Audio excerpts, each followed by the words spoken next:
Meus irmãos e minhas irmãs, depois de termos examinado o vício da gula, um relacionamento deformado com o alimento, nós passamos à luxúria, um relacionamento deformado com o corpo. Antes, porém, de iniciar esta reflexão, eu gostaria de fazer menção à fonte de que me sirvo. De alguns anos para cá, encontrei um grande amigo que me segue dia e noite e se tornou para mim livro de cabeceira. Trata-se de um monge leigo, prior de uma comunidade monástica por ele fundada em Bose, perto de Ivrea, no norte da Itália. Enzo Bianchi é o seu nome. Realizou os seus votos monásticos nas mãos do então cardeal arcebispo de Turim, Michele Pellegrino, no dia 8 de dezembro de 1965, exatamente no dia em que se encerrava o Concílio Vaticano II. E de lá para cá, através de altos e baixos, de vicissitudes e alegrias, ele construiu uma robusta comunidade monástica de ambos os sexos, masculina e feminina, que conta com quase 100 monges. Eu tive a alegria de me relacionar com ele via e-mail e fazer-lhe uma visita no mês de julho do ano passado. A ele e à sua comunidade eu peço as orações de todos aqueles que seguem este retiro espiritual via Rede Vida de televisão. A luxúria, um relacionamento deformado com o corpo. Nós somos sexuados e nascemos sexuados. Porém, podemos dizer que o sexo aflora em nossa mente quando nós começamos a raciocinar. Ele segue a trajetória da nossa parábola existencial. Ele conhece, sobretudo na adolescência e na juventude, momentos de grande intensidade. Ele pode chegar a uma maturidade por volta dos 40 anos de alguém. E depois é preciso dizer com todo o realismo que ele decresce progressivamente, até se extinguir. Em meditações passadas eu falava de vícios que se despedem de nós antes mesmo de nossa partida deste mundo. O sexo é um deles, quando se torna viciado, quando se transforma em vício. Prazer é o nome que nós damos ao gozo do mundo. E, sendo o homem um objeto, ou melhor, alguém que busca prazer, ele acaba por encontrá-lo no seu próprio corpo.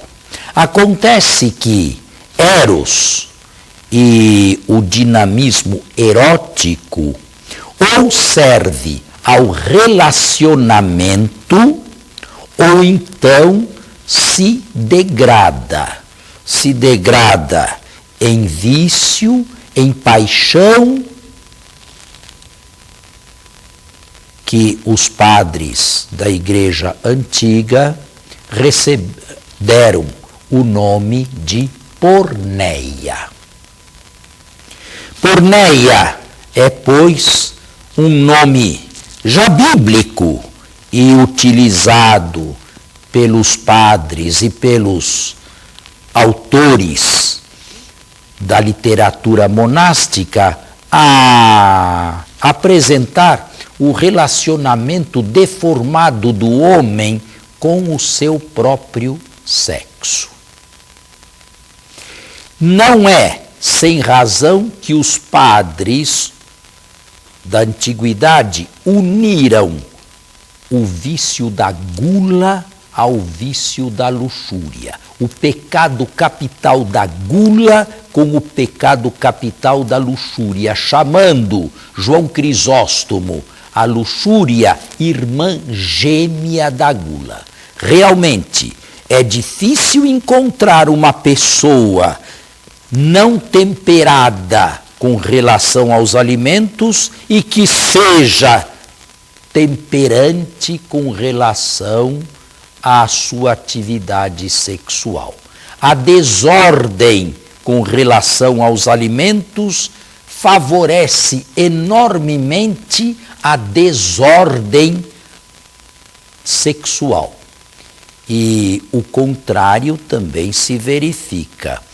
Um bom relacionamento com os alimentos e, sobretudo, de quando em quando, um distanciamento dos alimentos, ou ao menos de excessos de alimentos, a que nos convida, por exemplo, a Quaresma, na qual estamos para entrar agora, leva quem o pratica a uma maior agilidade ou destreza no domínio sexual.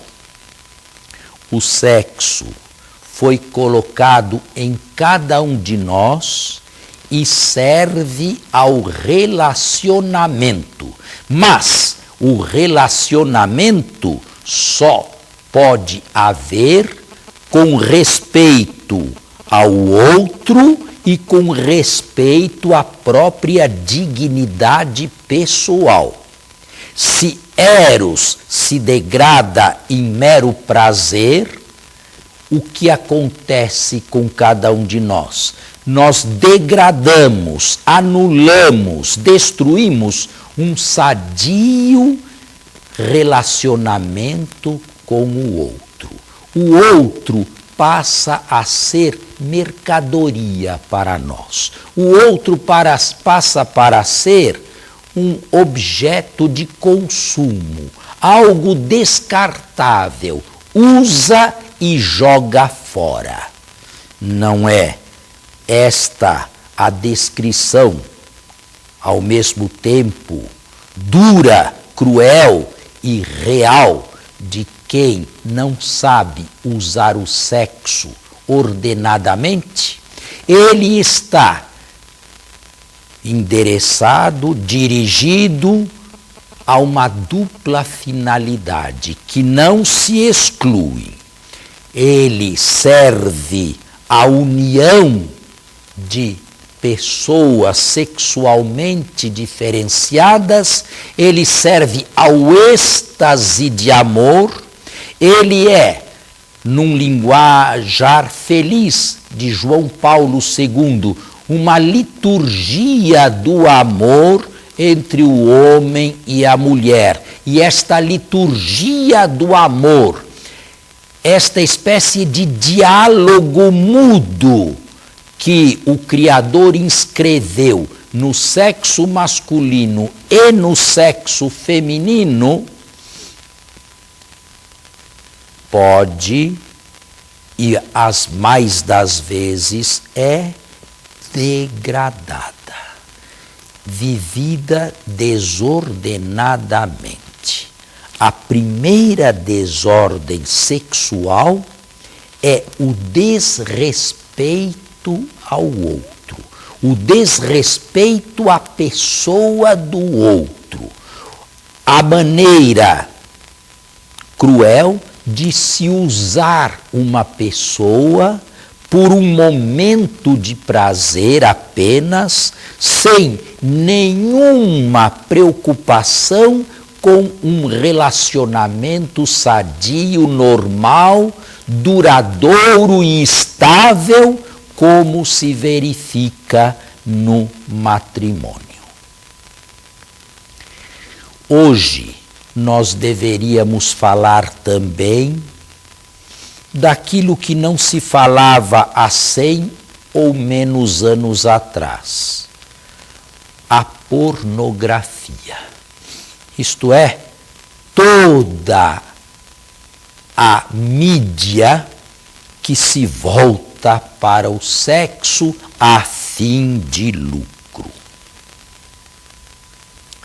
Existem verdadeiras multinacionais que, lamentavelmente, vivem da oferta de erotismo a quem assim deseja.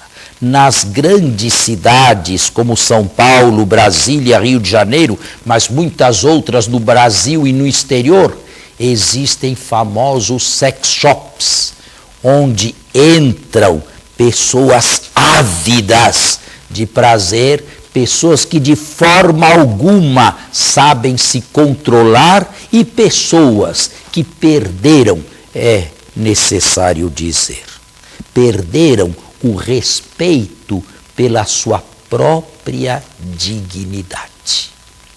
É interessante a advertência que fez um psicólogo atual. Normalmente, quando se trata de apresentar figuras eróticas em páginas de revistas e até mesmo em sites de internet, normalmente se deixa na penumbra o rosto daquela pessoa e se focalizam apenas as partes genitais. Que significa isto? Significa que o outro foi reduzido a uma parte de si mesmo. O sexo, por ele só, se transforma em mera e simples atividade genital com o intuito de se buscar de maneira irresponsável e às vezes narcisista prazer em si mesmo. São pessoas patologicamente doentes. São pessoas anos-luz longe de uma vida equilibrada, decente e até mesmo prazerosa, no sentido bom do termo, com relação ao sexo.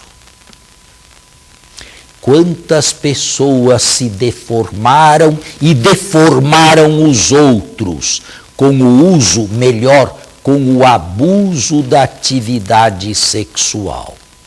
E nós não poderíamos deixar de mencionar também a tragédia de todos os tempos e deste também,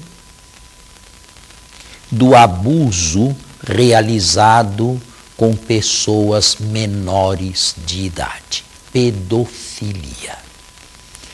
Sim, nós conhecemos hoje pessoas totalmente destruídas na sua psicologia por terem sido vítimas de pedófilos que deles abusaram.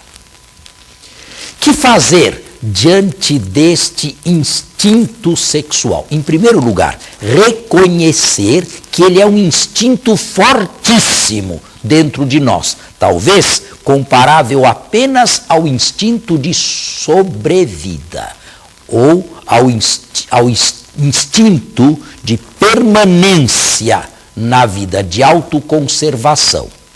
Na verdade, eu não saberia dizer qual é o instinto maior, se o instinto sexual ou se o instinto de autoconservação na vida. No entanto, os dois são fortíssimos, os dois devem ser considerados tais e nós não podemos fugir à responsabilidade que temos perante o nosso sexo e o sexo das pessoas com as quais nos relacionamos.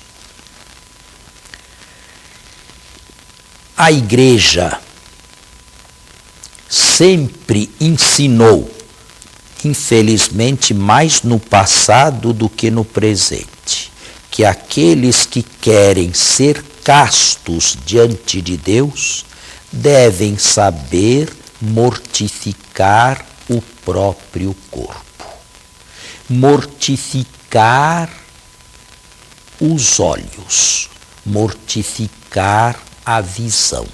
Linguagem ultrapassada, mas é a única linguagem, é a única condição para aqueles que querem manter sua própria castidade e dignidade.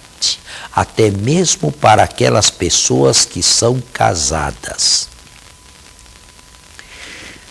Com o sexo, ou por causa do sexo, nós pecamos com todos os sentidos.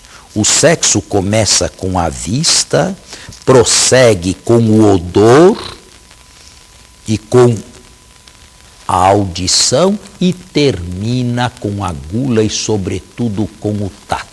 Mas é uma paixão da alma. Jesus Cristo afirma que é de dentro do ser humano que nascem, ao lado de outros vícios, de outros pecados, a fornicação e o adultério. O nosso corpo, na teologia cristã, melhor, na revelação cristã, é templo do Espírito Santo. E Paulo escreve aos cristãos de Corinto o seguinte: o Senhor é para o corpo e o corpo é para o Senhor. A luxúria é uma profanação de um membro de Cristo. E quem frequenta a prostituição leva Cristo a se prostituir.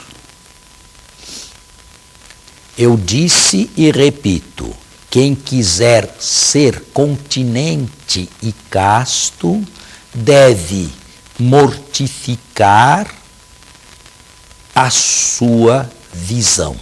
Deve, de quando em quando, rejeitar certas imagens que depois, a seu tempo devido, trabalham a imaginação, da imaginação se passa a sugestão, da sugestão se passa ao diálogo e do diálogo à consumação. Existem pessoas que devoram outras simplesmente com o olhar. Voracidade sexual do próprio olhar. O Senhor é para o corpo e o corpo é para o Senhor. Nós somos templos de Deus e o Espírito de Deus habita em nós. Se alguém destruir o templo de Deus, Deus o destruirá. Nós gostaríamos de buscar esta virtude. Com outras palavras, gostaríamos de lutar contra este vício. Eu disse, é preciso que haja mortificação dos olhos. É preciso que haja mortificação daquilo que se ouve, daquilo que se escuta. Há certas conversas que não servem para nada a não ser para alimentar em nós coisas desagradáveis ou imorais. Mas também é preciso recordar a frequência à palavra de Deus e a oração. E dou um conselho. Se alguém, o que Deus não permita, é vítima deste vício, se alguém possui isto como uma espécie de segunda natureza, trate de buscar com frequência o sacramento da penitência e da reconciliação, para não se tornar cínico espiritualmente, para não perverter totalmente a própria consciência. E é preciso, devo dizer também com realismo, tomar cuidado com as pessoas que nos aconselham.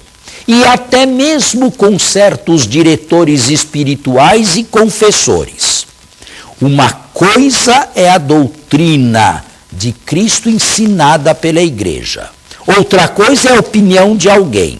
E ninguém, nenhum sacerdote, nenhum confessor, nenhum diretor espiritual buscado porque pertence à Igreja Católica e a representa, tem o direito de ensinar algo diferente, algo diversificado.